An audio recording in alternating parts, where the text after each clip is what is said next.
All right, welcome back, YouTube. Welcome Caleb back full-time.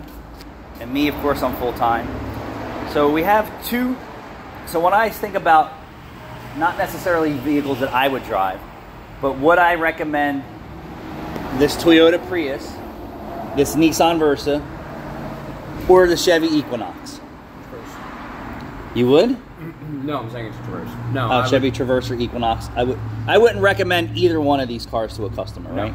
They're heavy on gas, they're heavy on repairs, heavy on gas, heavy on repairs. Well, on this one you need to be super good with your maintenance on, or right, they burn oil. The 3.6 high tech, or what do they call it, the Ecotex? No, they call it high tech or something. They have a specific language for this engine.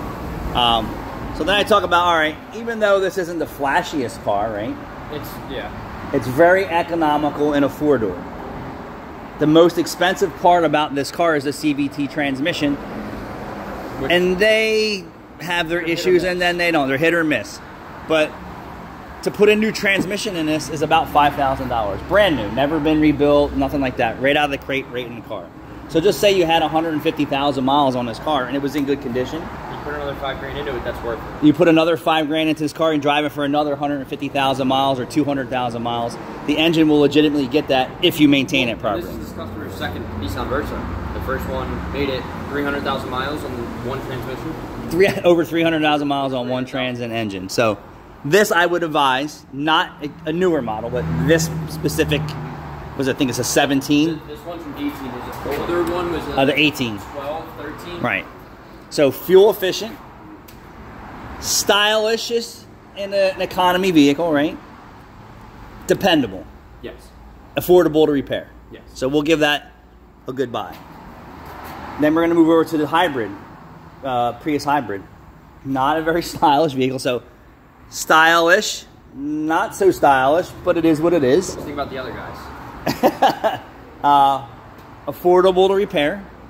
It depends on what goes bad. It's not very common that the transmission, or if there's a hybrid system. Well, there is a hybrid system. Well, yeah, but I'm saying a hybrid system failure. Yeah, so the only thing I've really touched on Priuses have been catalytic converters. And that's not so bad. And then just say, after 150,000 miles, it's out of warranty for a battery.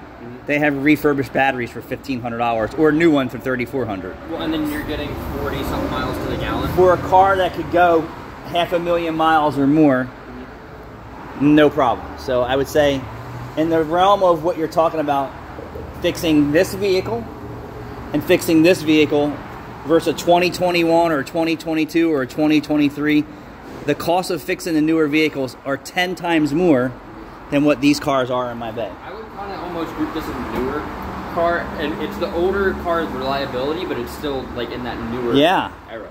So for me, I would say, just giving you examples of what we have on our base today that are reliable. I would say reliable, but they're not bad. I think heavy on front ends and maintenance. I think it's mostly people not keeping up their maintenance on those cars that cause them to be so unreliable. Yeah, no GDIs, overextended oil changes. It's hard on front ends. Well, and power steering systems are under designed. The overextended oil changes is partially Chevy's fault also. Because the dealership recommendations are way over what they should be. Yep. I mean, we've had them come. Did you hear what he said? Way over what they should be, to make the consumer think that this car is more of a value when they're lying to your face. Because we've seen plenty of these come in where they're burning a quart of oil a week at 80,000 miles. Because... Or less.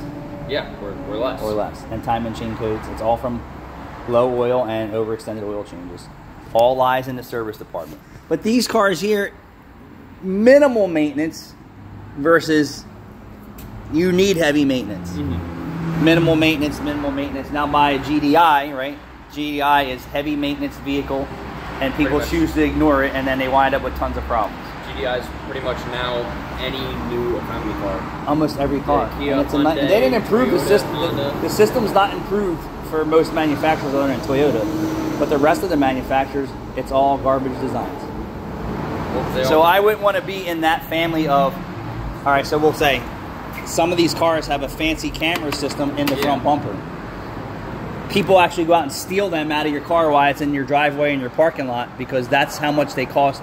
New street value is like $1,000. Okay? So a little bump, your car needs recalibration, body work, anything else. Yep. Or every obstacle, lane avoidance, and collision warning goes off, right? That's tied into your mirrors and your windshield in the back.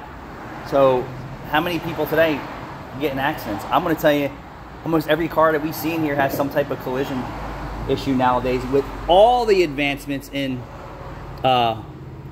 safety systems. Because people get those advancements and the nice new safety systems, and they feel like that they can kind of... Right, the car's going to drive itself. And even in my son's Tesla, it has one of the advanced safety systems, and we almost get in accidents all the time. Yeah.